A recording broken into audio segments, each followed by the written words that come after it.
O sol de verão batia forte no céu de São Paulo, transformando o asfalto da Avenida Paulista em um espelho de calor tremeluzente.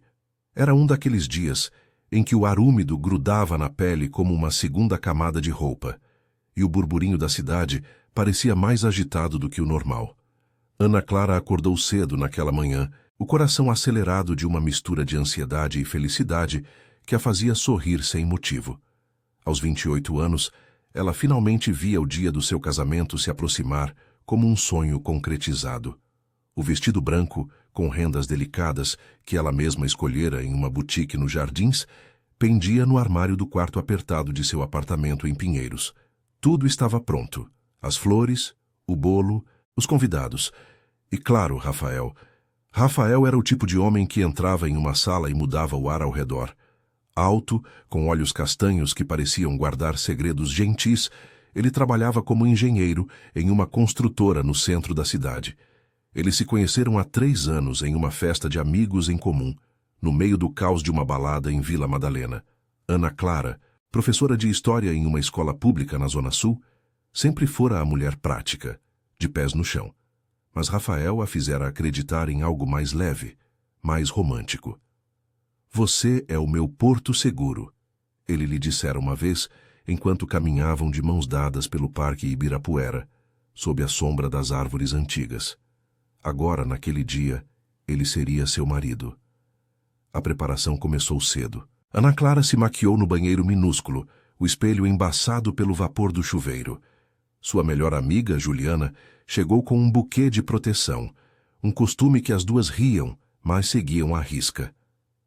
"Para dar sorte, amiga, nada de olho gordo nesse dia perfeito", disse Juliana, ajustando o véu no cabelo castanho ondulado de Ana.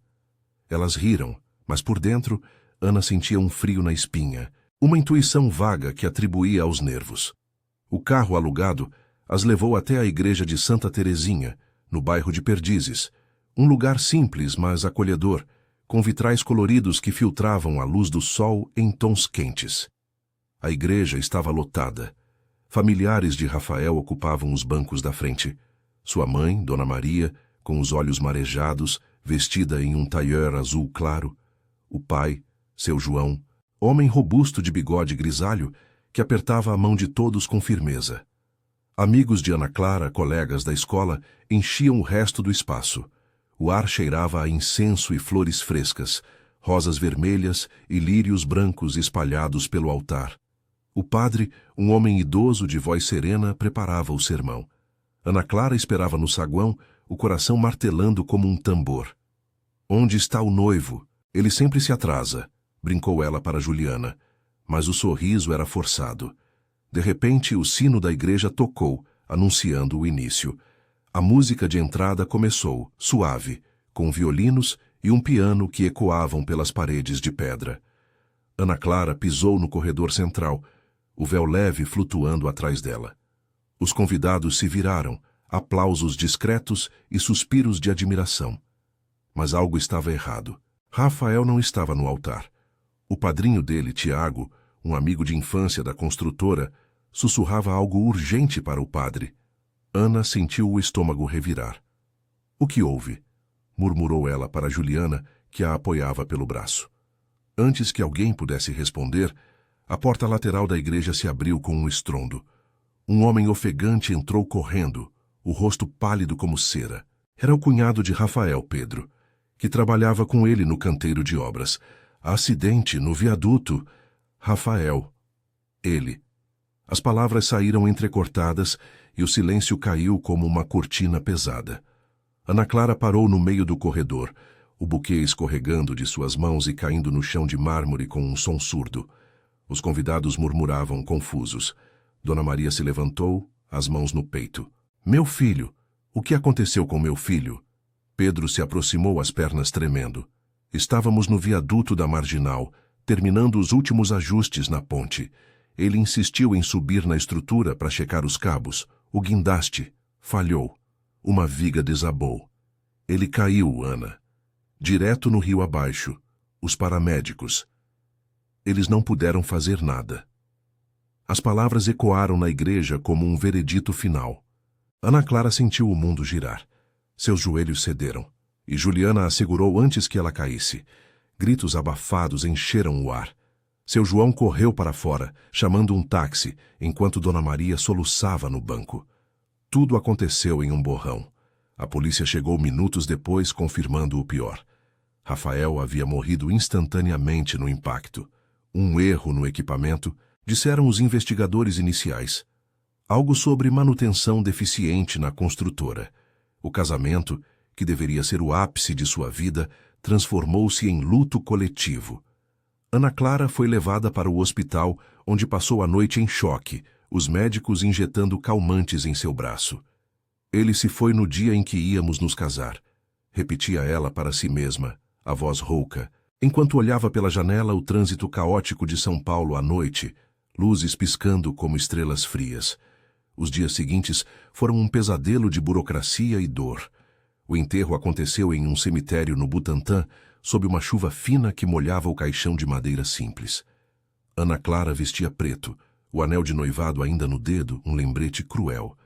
Amigos a cercavam, oferecendo palavras de consolo que soavam vazias. Ele te amava tanto, Ana. Isso foi um acidente trágico, disse Tiago, os olhos vermelhos de choro. Mas no fundo, uma semente de dúvida começava a brotar.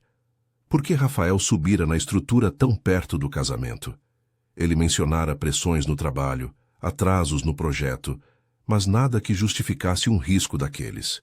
Anos se passaram, e São Paulo continuou sua rotina impiedosa. Ana Clara se mudou para um apartamento menor em Moema, trocou a escola por um emprego em uma editora de livros didáticos, tentando reconstruir a vida em pedaços. O luto a moldara, tornando-a mais reservada, mais cautelosa com o amor.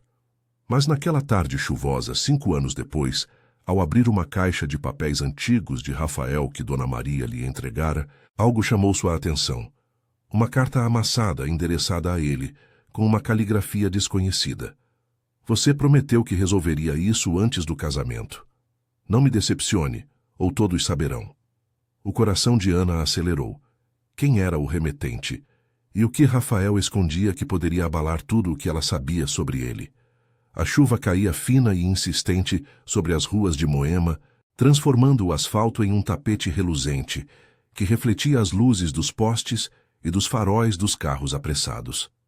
Ana Clara estava sentada à mesa da cozinha em seu apartamento modesto, o vapor de uma xícara de café subindo como uma névoa que embaçava seus pensamentos. Aos 33 anos agora, ela havia aprendido a conviver com o vazio que Rafael deixara, mas aquela carta amassada, encontrada na caixa de papéis que Dona Maria lhe dera semanas antes, reabria feridas que ela achava cicatrizadas. As palavras dançavam em sua mente. Você prometeu que resolveria isso antes do casamento. Não me decepcione, ou todos saberão. Sem assinatura, só um endereço rabiscado no envelope, uma rua qualquer no Brás, zona leste de São Paulo. Ela relia a carta pela 3ª vez, os dedos tremendo levemente. O papel era velho, amarelado nas bordas, como se tivesse sido guardado às pressas. Rafael nunca mencionara problemas assim. Ele era o cara responsável, o que planejava tudo, as viagens de fim de semana para o litoral, o futuro com filhos e uma casa própria em algum bairro tranquilo como o Brooklyn. Mas agora, aquela dúvida corroía como ácido. E se o acidente não fora só um erro de equipamento? E se ele carregava um segredo que o levava àquele viaduto no dia errado? Ana Clara largou a carta e pegou o celular. Precisava falar com alguém. Discou para Juliana, que atendeu no segundo toque, a voz animada contrastando com o humor dela. Alô, Ana, tudo bem? Tô no meio de uma reunião aqui na agência, mas fala aí. Ju, eu encontrei uma coisa. Deixa eu te mandar uma foto. Pode me encontrar no café da esquina em meia hora? É importante. Houve uma pausa, e Juliana, sempre intuitiva, respondeu sem hesitar. Claro, amiga. Tô indo. Aguenta aí. Meia hora depois, elas se sentavam em uma mesa externa do Café Paulista, sob um toldo que pingava a água da chuva. O lugar era daqueles típicos de Moema. Mesas de ferro forjado, cheiro de pão na chapa, e expresso forte frequentado por executivos e mães com carrinhos de bebê. Juliana chegou encharcada, o cabelo loiro grudado na testa, mas com um abraço apertado que fez Ana se sentir menos sozinha. Me mostra isso, Ana. Você tá com uma cara de quem viu fantasma. Ana Clara estendeu o celular com a foto da carta. Juliana leu em silêncio, os olhos se arregalando. Caramba! Isso é de quem? Rafael escondendo o quê? Dinheiro? Uma traição? Ou algo do trabalho? Não sei, Ju. Ele nunca falou nada. Lembra que no enterro, o Tiago mencionou pressões na construtora? Atrasos no viaduto, brigas com o chefe. Mas isso parece ameaça. Juliana tomou um gole de café, pensativa, o barulho da rua, buzinas e o splash de pneus na poça, preenchendo o silêncio. Olha, você tem que investigar isso direito. Não fica remoendo sozinha. Vamos começar pelo óbvio, Dona Maria. Ela deve saber mais sobre os papéis dele. E o Pedro, o cunhado? Ele estava lá no dia. Ana Clara assentiu, mas o estômago se revirou. Confrontar a família de Rafael era como pisar em ovos. Dona Maria ainda ligava de vez em quando, convidando-a para almoços em família no apartamento em Santana, como se ela fosse parte deles para sempre. Você é minha filha agora, Ana, dissera uma vez com lágrimas nos olhos. Mas e se o segredo machucasse todos? Naquela mesma tarde, após a chuva dar uma trégua e o sol tentar romper as nuvens cinzentas, Ana dirigiu até a casa de Dona Maria. O trânsito na Avenida Brigadeiro Faria Lima era um caos habitual, com motoristas xingando e motos zigue-zagueando. Ela estacionou na rua arborizada de Santana, onde casas geminadas com jardins bem cuidados contrastavam com o bulício da cidade. Dona Maria abriu a porta com um sorriso, mas ele murchou ao ver a expressão de Ana. Ana Clara! Que surpresa boa! Entra, filha. Fiz um arroz com feijão, vem almoçar. O apartamento era acolhedor, cheirando a temperos e sabão de lavanda. Fotos de Rafael enchiam as prateleiras. Ele criança, no colégio, no primeiro emprego. Elas se sentaram na sala, e Ana Clara hesitou antes de mostrar a carta. Tia Maria, eu achei isso na caixa que a senhora me deu. Sabe de algo sobre isso? Dona Maria pegou o papel, os óculos escorregando no nariz. Seus olhos, iguais aos de Rafael, se encheram de confusão, depois de dor. Meu Deus! Não, Sanacias, ele nunca me mostrou isso. Mas... ele estava estranho nas semanas antes. Brigava no telefone, saía à noite dizendo que era trabalho. Eu achava que era estresse do casamento, sabe? Pressão da construtora para entregar o viaduto a tempo. O seu João até falou para ele tomar cuidado, mas ele ria, dizia que era só rotina. Ana Clara sentiu um aperto no peito. Rotina. Subir em uma estrutura instável não era rotina. E o Pedro? Ele pode saber mais. Sobre o acidente ou... dívidas, talvez? Dona Maria balançou a cabeça, limpando uma lágrima. Pedro tá mal desde então. Perdeu o emprego na construtora, culpado pelo guindaste. Mas vai lá, filha. Pergunta para ele. Só não mexe nisso se for perigoso, tá? Por mim e por você. Saindo de lá, Ana dirigiu até o Brás, guiada pelo endereço da carta. O bairro era um labirinto de lojas de roupas e tecidos, o ar carregado de poeira e cheiro de street food, pastéis fritos e sucos de laranja. Ela parou em frente a um prédio comercial decadente, número 147, e subiu as escadas rangentes até o terceiro andar. Bateu na porta de uma sala vazia, mas um vizinho, um homem de meia idade com um bigode ralo, apareceu. Procura quem? Aqui era o escritório do seu Carlos, mas ele sumiu faz anos. Dívidas, falam por aí. Construtora falida. Carlos? Ana perguntou, o coração disparado. Ele trabalhava com engenheiros? No viaduto da Marginal? O homem deu de ombros, coçando a cabeça. Pode ser. Ouvi boatos de propina, sabe, para acelerar obras. Mas não me meta nisso, moça. Vai embora antes que chova de novo. De volta ao carro, Ana ligou para Juliana, a voz trêmula. Ju, isso tá ficando grande. Um tal de Carlos, dívidas, propina. E se Rafael estava envolvido? E se o acidente? Não foi acidente? Juliana, do outro lado da linha, pausou. Calma, Ana. Amanhã a gente vai atrás do Tiago. Ele era o melhor amigo dele na firma. Mas promete que não vai sozinha nisso. Você tá reabrindo uma ferida. Mas talvez seja a hora de fechar de vez. Naquela noite, sozinha no apartamento, com o som da chuva batendo na janela, Ana Clara deitou na cama, o anel de noivado ainda no criado mudo. As dúvidas a consumiam. Amor ou ilusão? Verdade ou mentira? Pela primeira vez em anos ela chorou não só pela perda, mas pela traição possível. E o que viria a seguir poderia mudar tudo, ou destruí-la de vez. A manhã seguinte amanheceu cinzenta em São Paulo, com nuvens pesadas que prometiam mais chuva e um ar úmido que se infiltrava pelas frestas das janelas. Ana Clara acordou com os olhos inchados, o sono interrompido por sonhos fragmentados, onde Rafael aparecia sorrindo, mas sempre se afastava em direção ao viaduto escuro. O apartamento em Moema parecia ainda mais vazio, o silêncio quebrado apenas pelo gotejar distante de uma torneira mal fechada. Ela se levantou devagar, preparou um café forte na cafeteira italiana que Rafael lhe dera de presente e sentou à mesa com o celular na mão. A mensagem de Juliana chegara cedo. "Tô te esperando no metrô da Brigadeiro. Vamos pegar o Tiago de surpresa no almoço. Força aí." O trajeto até o centro foi um suplício de metrô lotado. Corpos pressionados uns contra os outros. O cheiro de suor misturado ao de lanches vendidos nas plataformas. Ana Clara se apoiava na porta, o coração acelerado, revivendo a conversa da noite anterior. Juliana insistira em ir junto, e agora, saindo na estação, elas se encontraram sob a marquise da estação, o vento frio trazendo o aroma de pão quente das padarias próximas. "Você tá pálida, Ana. Comeu algo?"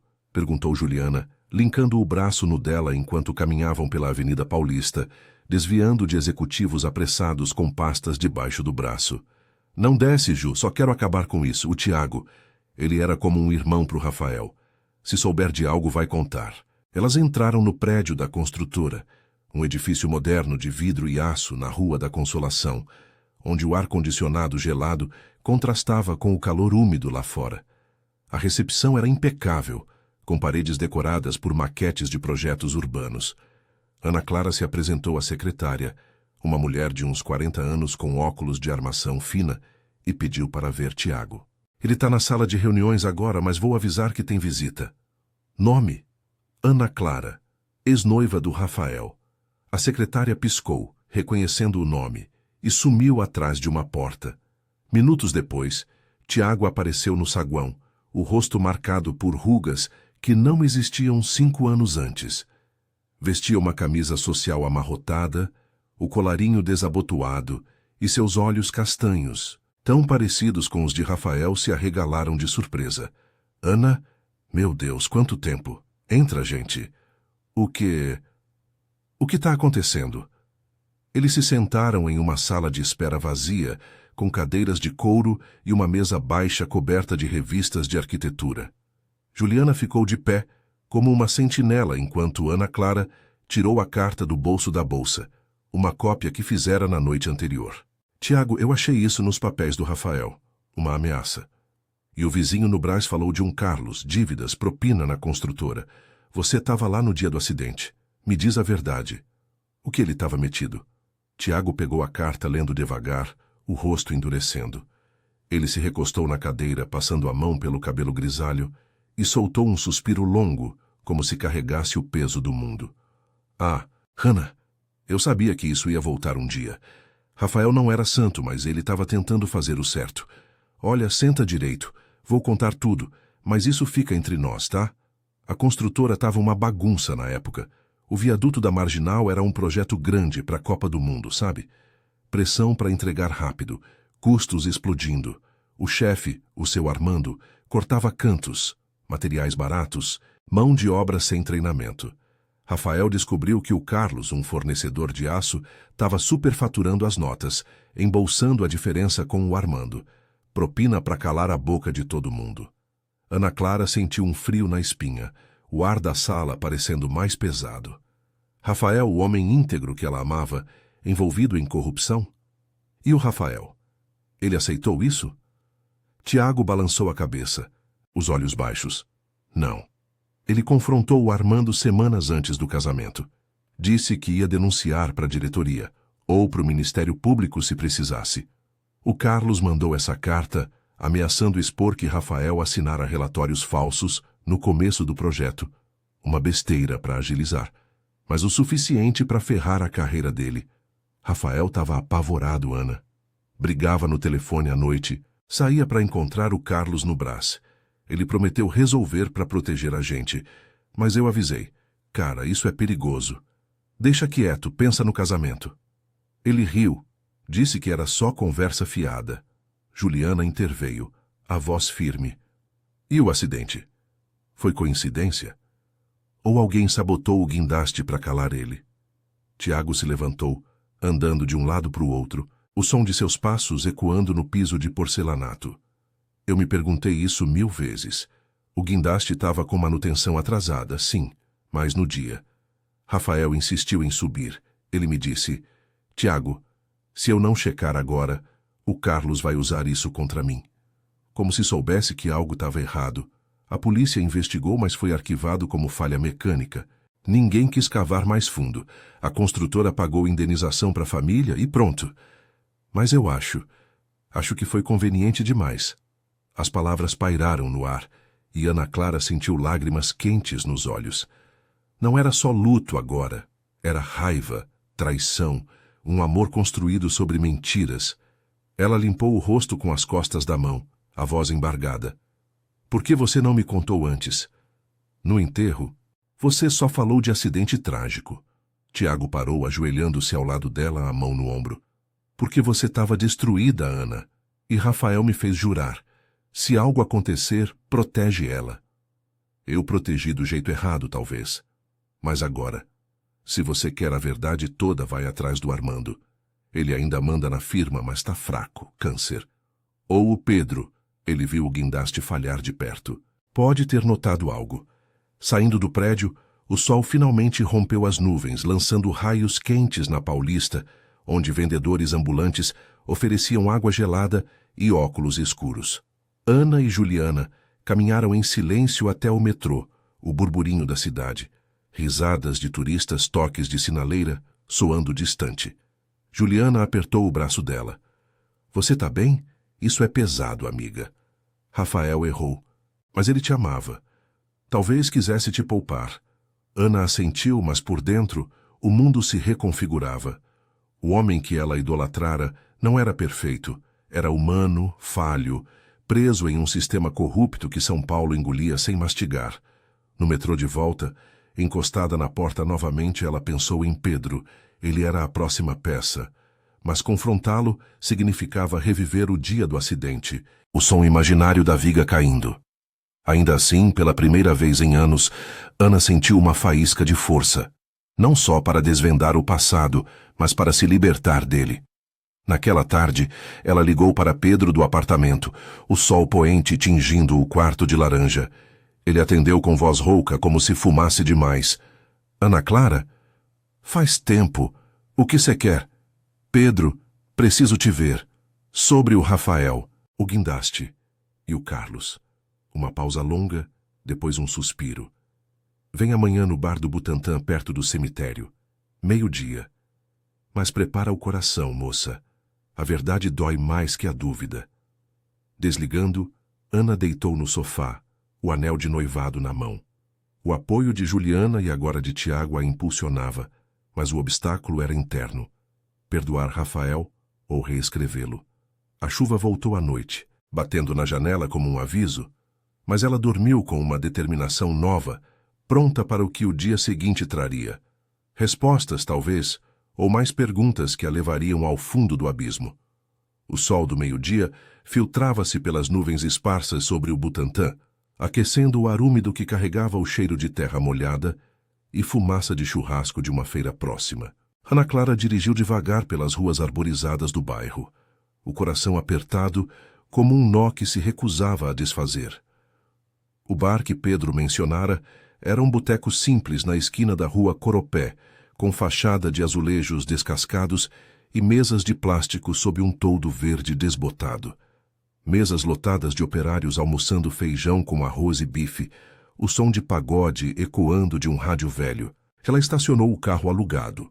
O dela estava na oficina por causa de uma pane no ar-condicionado. e respirou fundo antes de entrar. Pedro já estava lá, encostado no balcão, uma cerveja pela metade na mão. Aos 35 anos, ele parecia envelhecido além da conta.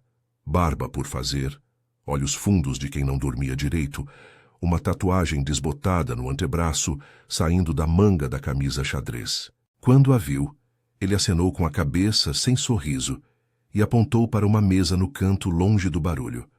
Senta, Ana. Quer algo? Cerveja? Refrigerante? Perguntou ele, a voz rouca como cascalho, pedindo 2 águas com gás para o garçom, sem esperar resposta. Ela se sentou, as mãos suadas apertando a bolsa no colo. O bar cheirava a óleo de fritura e cigarro, e o ventilador de teto girava preguiçosamente, espalhando o calor em vez de aliviá-lo. Obrigada por vir, Pedro. Eu sei que isso é difícil para você também. Mas preciso saber. O Tiago me contou sobre o Carlos, as propinas, o confronto do Rafael com o Armando. E o guindaste. Foi sabotagem? Alguém armou para calar ele? Pedro tomou um gole d'água, os olhos fixos na mesa, traçando linhas invisíveis com o dedo. O silêncio se esticou, interrompido apenas pelo tilintar de copos e risadas altas de uma mesa vizinha. Finalmente, ele ergueu o olhar, o rosto marcado por cicatrizes emocionais que Ana agora via claramente. Sabotagem. Não sei ao certo, Ana, mas não foi acidente limpo, isso eu garanto. Naquele dia, no viaduto, a gente estava terminando os cabos de sustentação. O sol batia forte. O rio Tietê lá embaixo parecia uma serpente marrom. Rafael estava tenso mais do que o normal. Ele subiu na estrutura sem colete completo. Eu avisei, mas ele disse, preciso ver isso de perto, Pedro. O Carlos está pressionando e se tiver falha, vão me culpar. O guindaste era novo, mas a manutenção... a manutenção era uma piada. O Armando cortava custos para encher o bolso. Ele pausou limpando a garganta, e Ana sentiu um arrepio apesar do calor. Juliana mandara uma mensagem minutos antes. Tô no carro do lado. Qualquer coisa, grito. O apoio dela era como uma âncora, impedindo que Ana afundasse na raiva que borbulhava. Continua, por favor. O que você viu exatamente? Pedro se inclinou para a frente, a voz baixando para um sussurro confidencial. Eu estava no chão, operando o painel auxiliar. O operador principal, um cara chamado Zé, era novo na firma, contratado de última hora. Rafael gritou de cima, cuidado com o peso, vai devagar. A viga começou a subir, mas aí... Ouvi um estalo. Não era normal, tipo metal rangendo. Era como se um cabo tivesse sido cortado. A viga balançou, desceu de repente e acertou a plataforma dele. Ele caiu gritando, Ana, o som. Ecoou no peito da gente. Eu corri para o rio, mergulhei, mas o corpo já estava afundado. Os paramédicos disseram afogamento, mas o impacto matou na hora. Lágrimas brotaram nos olhos de Pedro, e ele as enxugou com raiva, como se doesse admitir fraqueza.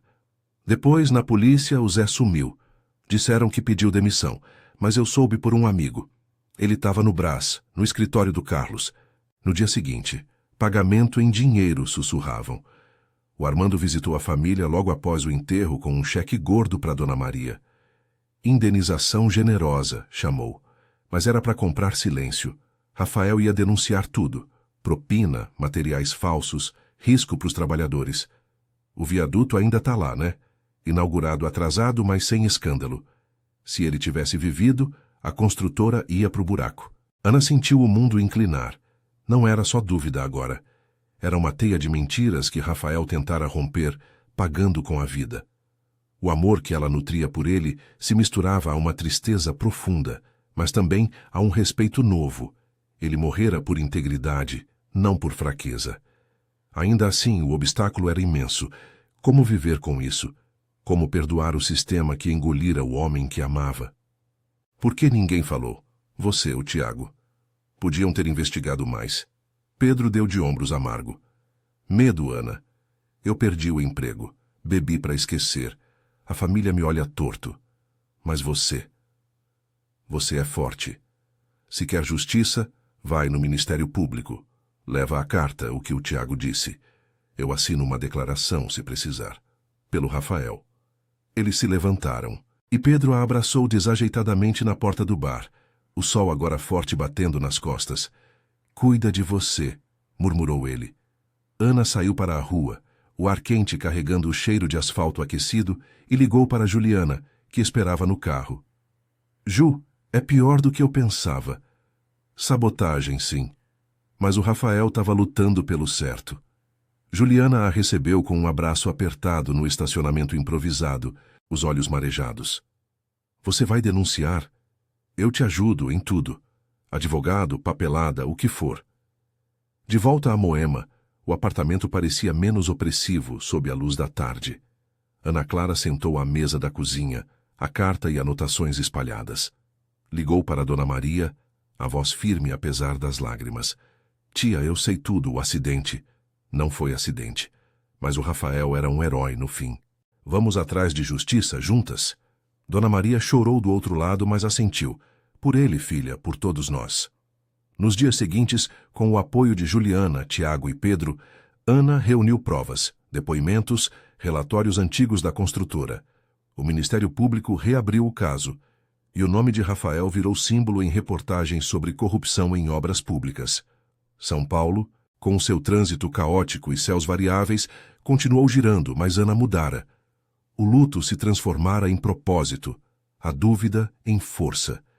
Ela guardou o anel de noivado em uma caixinha, não como fardo, mas como lembrete de um amor real, falho, mas verdadeiro.